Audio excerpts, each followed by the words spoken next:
Sa pagtatanim natin ng gulay, napaka-importanteng malaman natin yung variety niya. Dahil dito natin malalaman kung makukuha ba natin yung layunin natin sa pagtatanim ng gulay. Halimbawa, nagtanim tayo ng talong para pagkakitaan. Ang natanim nating talong mahina mamunga at ayaw bilhin ng mga nagtitinda sa palengke, kaya maaari tayong malugi. Bawat variety nga kasi ng talong may iba't ibang katangian. Merong mga katangian ng talong na malaki nga ang bunga pero kukunti naman siya mamunga.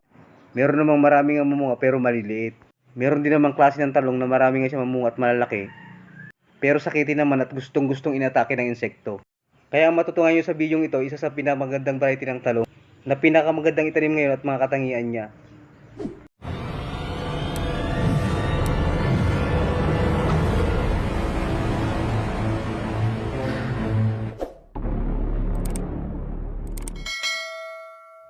Una sa katangian ng talong na ito, marami siya mamunga at katamtaman lang ang laki. At kapag inatake ng uod yung bunga niya, hindi na halata. Saka mo na lang malalaman na may uod pala yung loob niya kapag binuksan mo na. Kaya pabor ito sa mga nagtatanim, pero lugi naman dito yung mga bumibili. Isa pa sa katangian ng bunga niya, mahaba ang shelf life niya, hindi siya basta-basta nalalanta.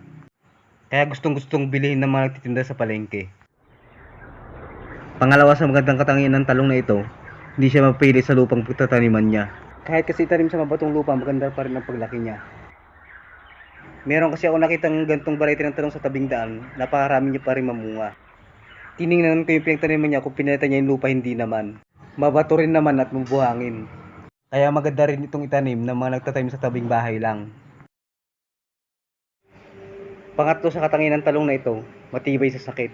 At hindi basta-basta inatake ng insekto. Karamihan sa mga hybrid na halaman, madaling kapitan ng sakit at gustong-gusto ng mga insekto.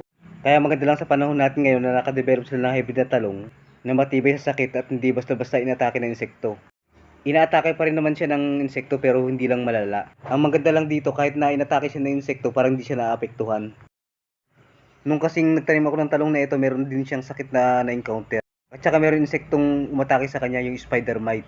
Dahil hindi ako nag-spray ng kahit anong klase ng pesticide, kaya natake ng insekto. Noon kasing tinanim ko itong talong na ito, meron siyang katabing ibang variety ng talong na inatake ng spider mite. Kaya naatake rin siya ng spider mite. Yung isang variety hirap makarecover, hirap siya lumaki. Pero itong variety ito, kahit inatake ng spider mite, maayos pa rin ang kanyang paglaki. Na parang walang sumisira sa mga dahon niya. Isa pa sa na-encounter ng talong na ito, nagkulot yung kanyang talbos. Pero na-overcome niya rin.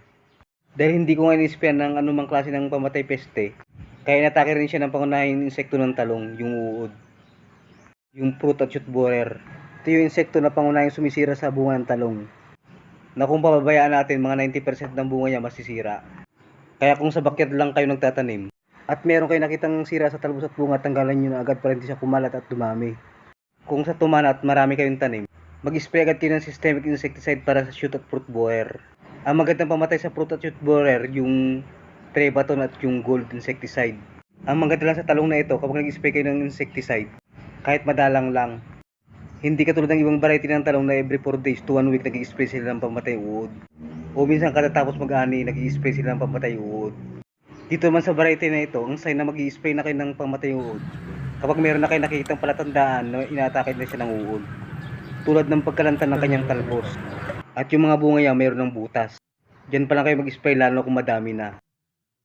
Pang-apat sa napakagandang katangian nito, mahaba ang kanyang buhay. Yung tanim ko kasing gantong variety ng talong, inaabot siya ng 10 buwan pero maganda pa rin siya magbigay ng bunga. Wala akong nakitang na-encounter na iba't ibang klase ng sakit. Kung inatake man siya ng sakit at insekto, na-overcome niya dahil matibay sa sakit at insekto, kaya humaba ang kanyang buhay. Ang variety ito yung Propelica F1.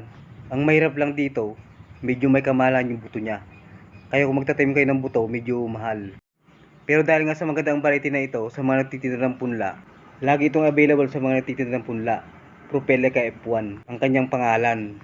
Maliban sa Propelica F1, isa pa sa magandang variety ng talong ngayon, yung Calixto F1 ng Swiss Seed Company. Isa rin ito sa napakagandang variety ngayon ng talong. Halos pareho lang sila ng katangian. Meron man silang pagkakaiba konti lang. Isa na sigurong pagkakaiba lang yung kulay niya. Ito yung apat na katangian ng Propelica F1. Una, marami siya mamunga. Pangalawa, hindi mapili sa lupang pagtataniman. Pangatlo, matibay sa sakit. At pang-apat, mahaba ang kanyang buhay. Sa mga nakatanim na ng gantong variety ng talong, kung meron kayo nalalaman na maganda pang katangian ng Propelica F1, pakibahagi na lang po sa comment section natin para malaman din po ng iba at makatulong sa mga nagtatanim ng talong. Dito na natapos yung video natin, pero bago lubusang tapusin, kung baguhan ka pa lang sa ating channel, sana huwag mo kalimutang taniman ng pindot ang subscribe button at notification bell para laging updated sa mga susunod ko pong video. Maraming salamat.